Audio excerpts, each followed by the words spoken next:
Seigneur, ta parole est grande, elle demeure à jamais. Ta parole est infaillible, rien ne peut la Bienvenue à vous, supprimer. chers spectateurs, ainsi qu'à tous nos spectateurs dans le monde entier, pour un nouvel épisode de notre émission d'études quotidiennes Toute la Bible. Nous poursuivons notre étude et notre exploration du livre d'Ézéchiel, l'un des livres des grands prophètes de l'Ancien Testament. Nous en sommes au chapitre 39 et 40. Nous avons terminé l'épisode précédent au chapitre 38 en parlant de Gog, et nous avons appris qu'il est le dernier maillon de la chaîne des ennemis qui s'élèveront contre la terre prophétique, mais que le Seigneur les détruira juste avant le règne millénaire béni. Aujourd'hui, si Dieu le veut, nous nous concentrerons sur la manière de vaincre cet ennemi, puis nous commencerons à parler de ce qu'on appelle le temple millénaire, le temple qui sera construit dans le règne millénaire sous le règne du Christ roi. Permettez-moi d'abord d'accueillir notre invité, le serviteur du Seigneur qui nous honore de sa présence, frère Youssef Riyad. Bienvenue, frère Youssef. Merci, frère Hagat. Bienvenue également à nos invités, honorés de vous avoir parmi nous. Quelques instants et nous commençons notre étude d'aujourd'hui. Ne quittez pas.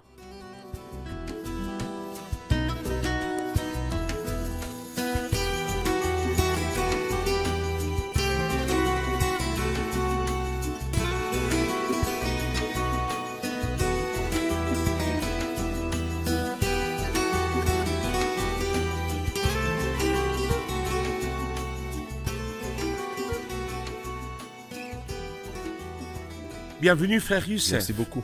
Nous sommes arrivés au chapitre 39 et 40. Pourriez-vous nous donner le titre du chapitre 39 ? Eh bien, le chapitre 39 est la suite du chapitre 38, qui contient une prophétie contre Gog, qui a été détruit dans le chapitre précédent, mais il y a deux autres choses ici qui n'ont pas été mentionnées dans le chapitre précédent. C'est que le peuple sortira et brûlera les chars, il les brûlera et les utilisera pour faire du feu pendant 7 ans, et il enterrera les nombreux cadavres de ceux qui mourront, et cela durera 7 mois. Et cela indique que la victoire sera du côté du peuple C'est vrai. à 100%. Et bien sûr, ce n'est pas grâce à l'homme, car l'homme n'a aucune puissance en lui-même. Mais c'est justement parce que c'est Dieu lui-même qui prendra sa défense. Et quand il est dit qu'ils brûleront les chars pendant 7 ans, cela signifie qu'il y avait une multitude de machines vrai. de guerre et de C'est chars. Je vais lire quelques versets puis revenir vers vous avec une question. Quant à toi, fils de l'homme, prophétise contre Gog, tu annonceras, voici ce que dit le Seigneur l'Éternel. Je m'en prends à toi, Gog, prince de Roche, de Méchec et de Tubal. Je t'entraînerai, je te conduirai, je te ferai venir de l'extrême nord, et je t'amènerai sur les montagnes d'Israël. Je fracasserai l'arc qui est dans ta main gauche, et je ferai tomber les flèches qui sont dans ta main droite. Tu tomberas sur les montagnes d'Israël, ainsi que toutes tes troupes et les peuples qui t'accompagnent. Je te donnerai en guise de nourriture aux rapaces de toutes sortes et aux bêtes sauvages. Tu tomberas à la surface des champs. En effet, c'est moi qui ai parlé, déclare le Seigneur l'Éternel. J'enverrai le feu sur Magog et sur ceux qui habitent en toute sécurité les îles. Ils reconnaîtront alors que je suis l'Éternel. Je ferai connaître mon saint nom au milieu de mon peuple Israël, et je ne laisserai plus déshonorer mon saint nom. Les nations reconnaîtront alors que je suis l'Éternel, le Saint en Israël. Le Seigneur le fait venir, il explique comment il va le détruire. Et lors du festin, les cadavres de ses ennemis seront dévorés. Nous trouverons les bêtes sauvages et les rapaces. Vos commentaires sur la manière dont le Seigneur le détruira. Eh bien, je peux dire que le chapitre 39 nous parle de l'autorité absolue de Dieu dans le jugement. Tout comme le chapitre 36 nous parle de son autorité absolue dans la restauration. En ce qui concerne le peuple terrestre, il sera restauré. Et cela se produira, comme nous le lisons dans le chapitre 36. Vous remarquerez que dans le chapitre 36, il leur dit ce qui suit. « Voici ce que dit le Seigneur, l'Éternel. Ce n'est pas à cause de vous que j'interviens, communauté d'Israël, mais c'est pour mon saint nom, puisque vous l'avez déshonoré dans les nations où vous vous êtes rendus. Alors donc, Dieu agira avec son autorité absolue pour restaurer cette nation, et cela pour son saint nom. » Nous retrouvons la même idée dans le chapitre 39, mais avec une nuance inverse. Oui. Non pas l'autorité de Dieu dans la restauration, mais son autorité dans le jugement. Alors il dit au verset 7, « Je ferai connaître mon saint nom au milieu de mon peuple Israël. » et je ne laisserai plus déshonorer mon saint nom. Les nations reconnaîtront alors que je suis l'Éternel, le Saint d'Israël. Et en fait, c'est une expression qui revient très souvent à la fin du chapitre précédent, le chapitre 38. Ainsi je manifesterai ma grandeur et ma sainteté, et je me ferai connaître aux yeux des nations. Aux yeux de beaucoup de nations, elles reconnaîtront alors que je suis l'Éternel.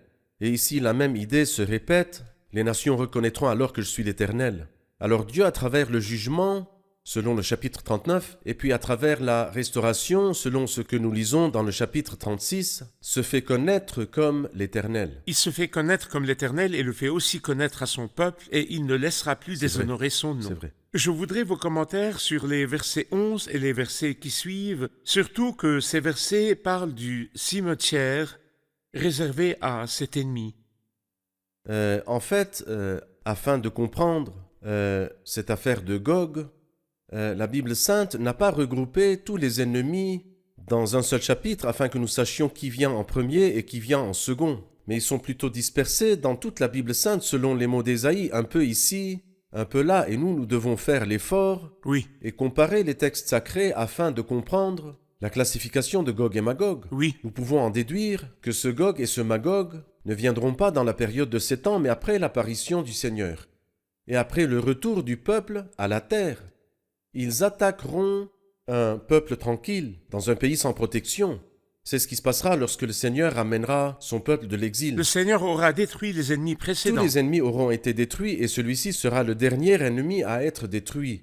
Nous rappelons à nos chers spectateurs les ennemis précédents qui seront détruits. Oui. Nous avons la bête romaine ou le dirigeant européen.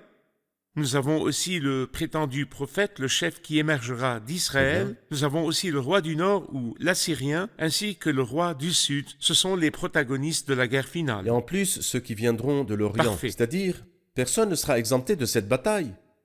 Dans le psaume 2, il dit « Pourquoi cette agitation parmi les nations et ces préoccupations dépourvues de sens parmi les peuples? Les rois de la terre se soulèvent et les chefs se liguent ensemble. » L'accomplissement initial a eu lieu sur la croix, mais l'accomplissement final sera à l'apparition du Christ. Sur la croix, en effet, les rois de la terre, que ce soit Hérode ou Pilate, tous ont conspiré contre le Christ. Mais lors de la venue du Christ, tous les rois de la terre conspireront effectivement. Nous lisons à propos de cet ennemi dans le psaume 46. Le psaume 46 attire l'attention. C'est-à-dire, si nous comparons les psaumes 44, 45 et 46, nous remarquons un point très important. Dans le psaume 44, il est question de l'humiliation suprême. Voici ce qu'il dit. « Lève-toi, pourquoi dors-tu, Seigneur? Pourquoi te caches-tu? Pourquoi oublies-tu notre misère et notre oppression? Quand nous sommes affalés dans la poussière, quand nous rampons par terre, lève-toi pour nous secourir, délivre-nous à cause de ta bonté. » C'est le psaume 44, l'humiliation suprême. Le psaume 45 est vraiment magnifique. Le Seigneur apparaît dans la scène. Il dit, il a mis son épée au côté, tout était rempli de cadavres, il a éliminé tous les ennemis. Tes flèches sont aiguës, des peuples tomberont sous toi, elles frapperont au cœur les ennemis du roi. Et nous pensions qu'après le psaume 46, il n'y aurait plus d'ennemis. Mais lorsque nous passons au psaume, ou plutôt nous pensions qu'après le psaume 45, il n'y aurait plus d'ennemis. Mais lorsque nous passons au psaume 46, nous voyons qu'il y en a. Alors d'où viennent ces ennemis-là? Ce sont probablement Gog. Ce Gog qui vient justement de l'extrême nord. Au verset 6, il dit « Des nations s'agitent, des royaumes sont ébranlés, il fait entendre sa voix et la terre tombe. En défaillance, l'Éternel, le Maître de l'univers, est avec nous. Le Dieu de Jacob est une forteresse pour nous. » Verset 8, « Venez contempler ce que l'Éternel a fait, les actes dévastateurs qu'il a accomplis sur la terre. » Et ensuite il dit « C'est lui qui a fait cesser les combats jusqu'aux extrémités de la terre. Il a brisé l'arc et rompu la lance, il a détruit par le feu les chars de guerre. » Les mêmes mots que nous lisons dans Ézéchiel chapitre 39, les chars sont détruits par le feu. Je vais lire les versets 11 et suivants sur la manière d'exécution de ce jugement. Ce jour-là, je donnerai à Gog un endroit qui lui servira de tombe en Israël.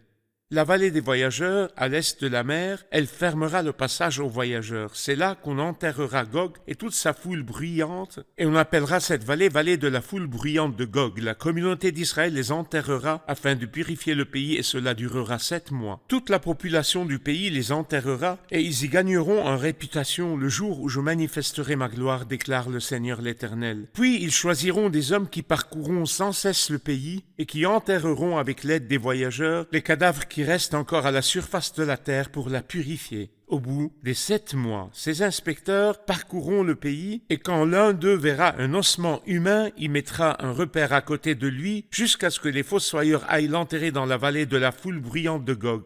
Il y aura même une ville appelée Amona. C'est ainsi qu'ils purifieront le pays.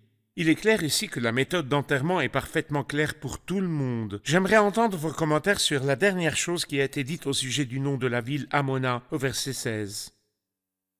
Eh bien, si vous lisez le verset 3 et le verset 4, vous trouverez ce qui suit. Je t'entraînerai, je te conduirai, je te ferai venir de l'extrême nord, là où se trouvent Gog et Magog, et je t'amènerai sur les montagnes d'Israël. En d'autres termes, Dieu veut qu'il meure sur les montagnes d'Israël. Verset 4, tu tomberas sur les montagnes d'Israël, ainsi que toutes les troupes et les peuples qui t'accompagnent.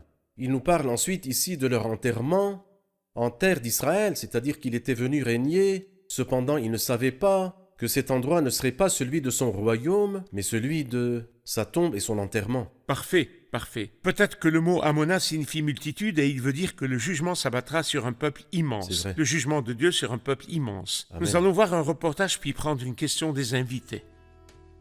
Dans ce chapitre, nous voyons des expressions qui témoignent de l'autorité absolue de Dieu, tout comme il a exercé sa souveraineté absolue par grâce pour le bien de son peuple, comme nous l'avons vu au chapitre 36, il agit ici avec son autorité absolue dans le jugement, comme en témoignent les expressions qui illustrent sa puissance divine contre l'ennemi.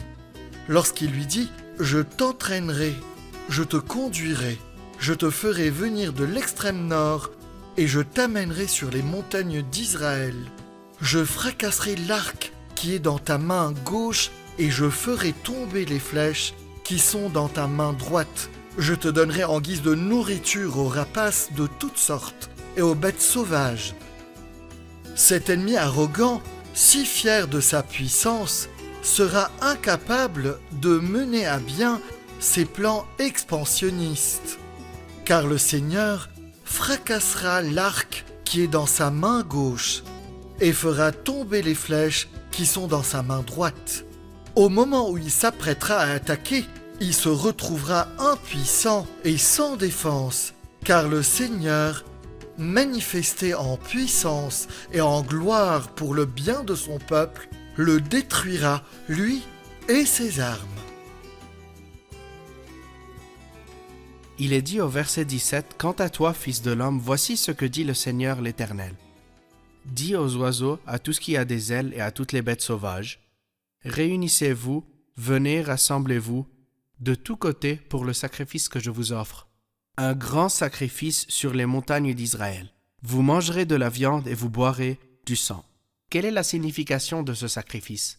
Frère Youssef, nous avons besoin d'éclaircissements sur la signification du sacrifice auquel il appelle les rapaces et les bêtes sauvages. Eh bien, nous pouvons voir que cette expression est répétée 4 fois dans la Bible.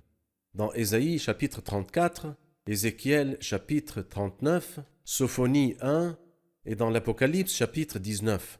Si nous allons par exemple au chapitre 34 d'Ésaïe, nous lisons à propos de ce sacrifice, c'est un repas sacrificiel pour l'Éternel qui se déroule à Botsra. Puis il dit un grand carnage dans le pays d'Édom. Ici nous lisons à propos du sacrifice. Sophonie parle aussi d'un sacrifice, Sophonie chapitre 1 versets 7 et 8. Et Apocalypse, enfin, 19. Apocalypse 19 parle d'un sacrifice. Que veut-il dire par là? Le but c'est de nous rappeler ce qui est dit dans Ésaïe chapitre 1. Si vous voulez bien écouter, vous mangerez les meilleurs produits du pays. Mais si vous refusez et vous montrez rebelle, Vous serez dévorés par l'épée. C'est comme si l'Évangile, le message de salut que nous offrons, ne pouvait pas être reçu avec neutralité. Soit vous l'acceptez et vous mangez les meilleurs produits du pays, voire de l'éternité, soit vous le rejetez et à ce moment-là, vous devenez vous-même un un sacrifice. sacrifice et vous êtes dévoré. Qui le dévorera? Les bêtes sauvages et les rapaces. Et nous notons que dans l'Apocalypse, l'invitation ne s'adressait qu'aux oiseaux du ciel. Ici, le nombre des morts est important, les oiseaux ne suffiraient pas. Alors Dieu appelle les bêtes sauvages et les rapaces, car justement l'ennemi est venu en grand nombre, pensant pouvoir absolument tout posséder. Mais malheureusement, la terre et les montagnes d'Israël sont devenues leur cimetière comme nous l'avons vu. C'est vrai, Le mot sacrifice signifie donc vengeance. Oui, Et quiconque rejette le sacrifice du Christ doit être tué. c'est vrai. C'est un festin auquel les oiseaux du ciel et les bêtes de la terre Très sont bien. invités afin qu'ils se nourrissent de C'est ceux juste. qui ont été tués. Comment le Seigneur restaurera-t-il le peuple du verset 25 jusqu'à la fin du chapitre? Ici, nous voyons quelque chose de merveilleux, c'est qu'au milieu du jugement, le Seigneur prend plaisir à parler de bénédiction. Le jugement demeure son travail inhabituel, mais son travail habituel et le plus cher est la bénédiction. Et c'est pourquoi dans ces versets, voici ce que dit le Seigneur l'Éternel, maintenant je vais ramener les déportés de Jacob, j'aurai pitié de toute la communauté d'Israël et je ferai respecter mon saint nom. Le Seigneur est toujours très préoccupé par son saint nom qu'ils ont eux-mêmes déshonoré. Et ensuite, ce très beau passage se termine par les paroles suivantes, je ne me détournerai plus d'eux, parce que je déverserai mon esprit sur la communauté d'Israël, déclare le Seigneur l'Éternel. Quand nous allons au psaume 104, verset 27, il est question des bêtes et des animaux. Il dit « Tu te caches et ils sont Épouvantés. épouvantés ». C'est-à-dire que les bêtes ne supportent pas que le Seigneur leur cache son visage. À combien plus forte raison les hommes, c'est pourquoi il dit ici « Je ne me détournerai plus d'eux ». Et toute personne pieuse aime à dire « Fais briller la lumière de ton visage ». La lumière de ton Sur visage. nous, éternel. Beaucoup disent qui nous fera voir le bonheur. Nous ne recherchons pas le bonheur dans le monde. Ta faveur nous suffit, Seigneur. L'important est que tu sois satisfait, même si les hommes sont en colère, que ma relation avec toi prospère et que ma relation avec le monde soit détruite. Et c'est pourquoi n'oublions pas que Dieu ne nous cachera jamais son visage. Car il l'a caché au substitut Oui, sur la parce qu'il croix. l'a caché au substitut sur la croix, le Seigneur C'est Jésus-Christ, vrai. qui s'est écrié dans un accès de colère « Élie, pourquoi m'as-tu abandonné? Pourquoi m'as-tu caché ton visage ?» Frère Youssef, alors que nous abordons le chapitre 40 et nous en discuterons davantage dans le prochain épisode, si Dieu le veut, nous allons nous concentrer sur un nouveau passage qui parle du nouveau temple dans le règne millénaire. Avant d'entrer dans les détails, nous avons besoin que vous nous décriviez les étapes de la construction du temple. D'abord, le temple de Salomon, puis celle de Zorobabel, et ainsi de suite. Décrivez-nous les étapes de la construction du temple jusqu'au temple millénaire. Eh bien, je tiens à souligner que cette partie du livre d'Ézéchiel est sans équivalent, sans pareil, dans n'importe quel livre de la Bible sainte. Il nous parle ici de la construction du temple millénaire, des sacrifices qui y seront offerts pendant le règne millénaire, des fêtes, des saisons et du prince qui représentera le Christ sur la terre. Alors cette partie est une partie qui est propre à Ézéchiel. Concernant les étapes du temple, nous avons au moins 5 étapes distinctes. La première étape est le temple de Salomon. C'est justement lorsque la gloire de l'Éternel, lorsqu'elle remplissait le temple, et après cela, Zorobabel est revenu de Babylone à Jérusalem et a reconstruit le temple de Dieu.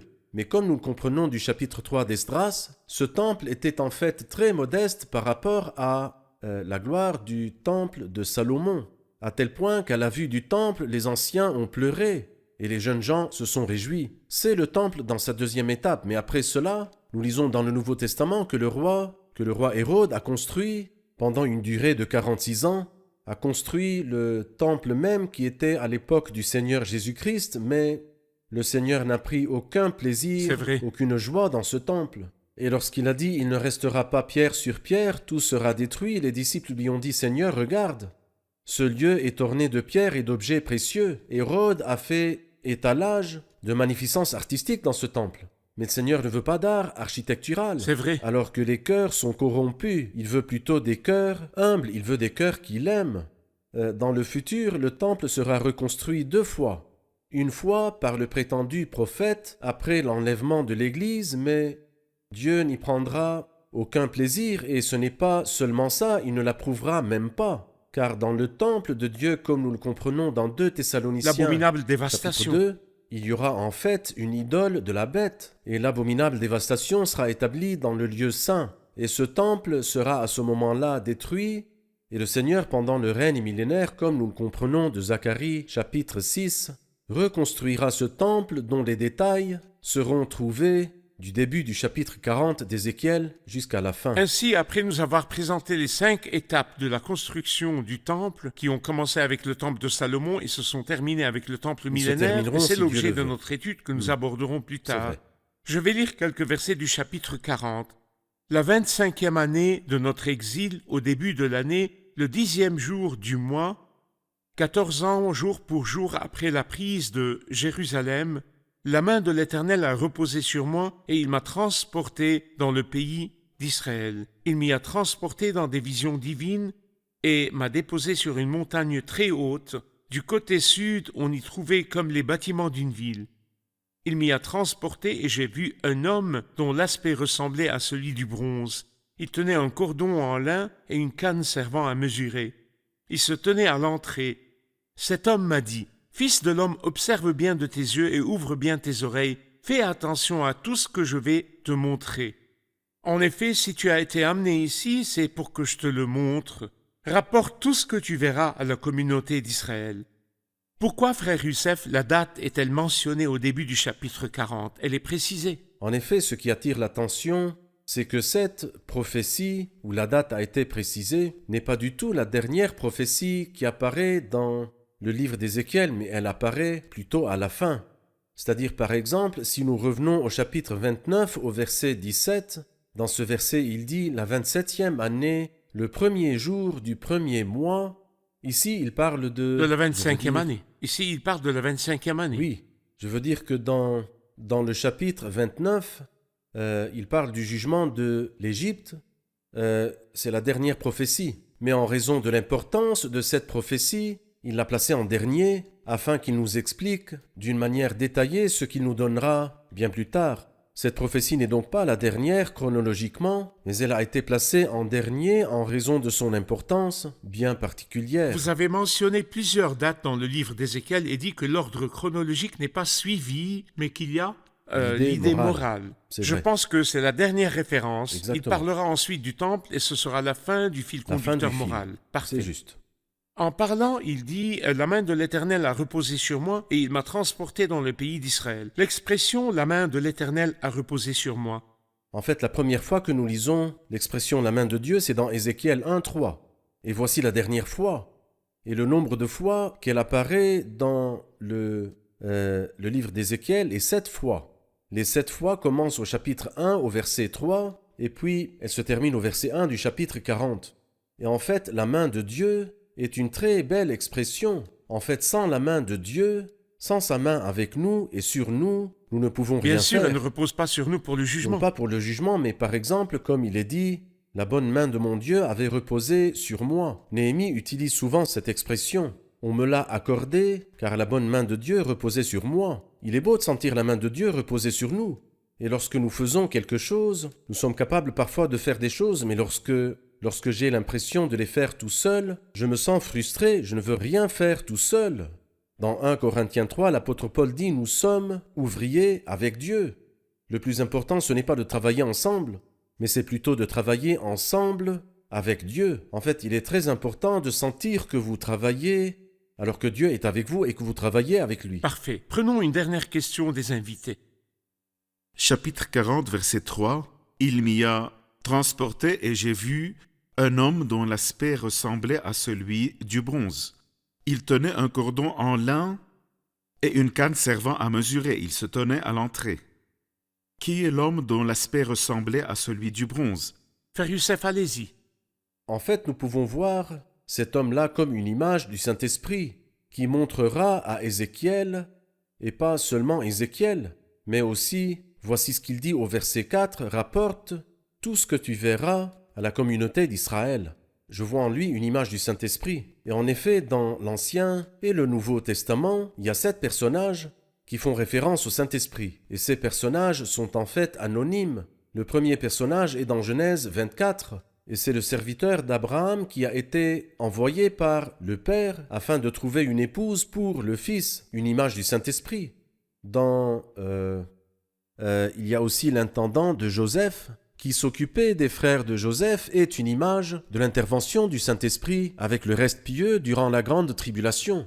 Il est aussi une image du Saint-Esprit. Le serviteur chargé de surveiller les moissonneurs dans le livre de Ruth fait aussi référence au Saint-Esprit qui est très attentif à ceux qui entrent et à ceux qui sortent, à ceux qui travaillent, à ceux qui ne travaillent pas. Il est également une image du Saint-Esprit. Et ici, nous voyons une quatrième image du Saint-Esprit. Dans le Nouveau Testament, dans l'évangile de Luc, nous trouvons 3 personnages. Le premier est le serviteur, ce serviteur auquel le maître a dit « oblige-les à entrer ». Une image du Saint-Esprit qui est le seul qui puisse obliger. Et puis ensuite, nous avons la femme qui cherche sa pièce d'argent perdue, une image du Saint-Esprit. Et enfin, nous avons l'homme qui porte une cruche d'eau. Ici, en fait, je voudrais tirer une leçon pour nous. C'est que cet homme-là qui prend la main d'Ézéchiel afin de lui montrer, il est une image du Saint-Esprit dont il est dit dans Éphésiens chapitre 3, d'être puissamment fortifié par son esprit dans votre être intérieur pour être capable de comprendre avec tous les saints quelle est la largeur, la longueur, la profondeur et la hauteur de l'amour du Christ et de connaître l'amour du Christ qui surpasse toute connaissance. Pourquoi le Saint-Esprit est-il descendu du ciel et a-t-il habité nos cœurs? Eh bien pour nous révéler les choses concernant le temple de Dieu. Et ici, il lui montre les détails du temple de Dieu. Mais ici, c'est le temple qui n'a rien à voir avec nous, c'est un temple terrestre. Mais aujourd'hui, le Saint-Esprit nous montre le grand, le sublime temple, le temple qui subsistera pour l'éternité, c'est-à-dire l'Église et les gloires de l'Église. Merci Frère Youssef, Dieu vous nous bénisse. arrivons au terme de notre émission. Je vais conclure l'épisode.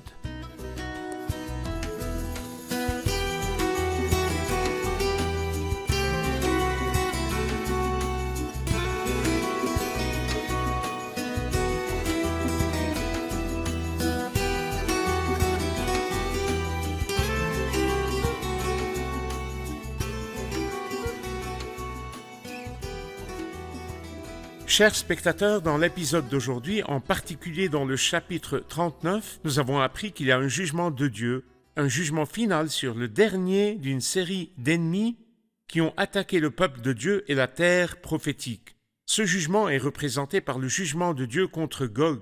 Nous avons appris que pendant ce jugement, le Seigneur fera un sacrifice et il appellera les oiseaux du ciel et les bêtes sauvages à tel point que la population du pays passera 7 ans à brûler les chars et les machines de guerre qui appartenaient à cet ennemi, et 7 mois à enterrer les corps de ceux qui sont tombés au combat. Mais nous avons également abordé le chapitre 40 et appris qu'à partir du chapitre 40, il parlera du temple millénaire béni que le Seigneur lui-même construira juste avant le règne millénaire, et c'est la 5e étape de la construction du temple. Après qu'il ait été construit pour la première fois par Salomon, puis par Zorobabel et ceux qui sont revenus de l'exil, puis par Hérode qui était contemporain du Christ. Puis, après l'enlèvement de l'Église, le temple sera reconstruit dans l'incrédulité et l'idolâtrie y sera pratiquée. Il sera ensuite détruit jusqu'à sa reconstruction lors de la 5e et dernière étape selon le livre d'Ézéchiel, le temple millénaire béni.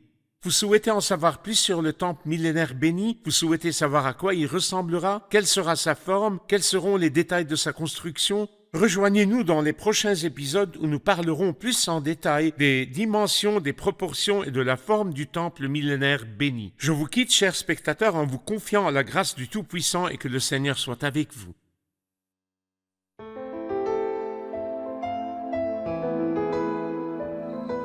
Seigneur, ta parole est grande, elle demeure à jamais.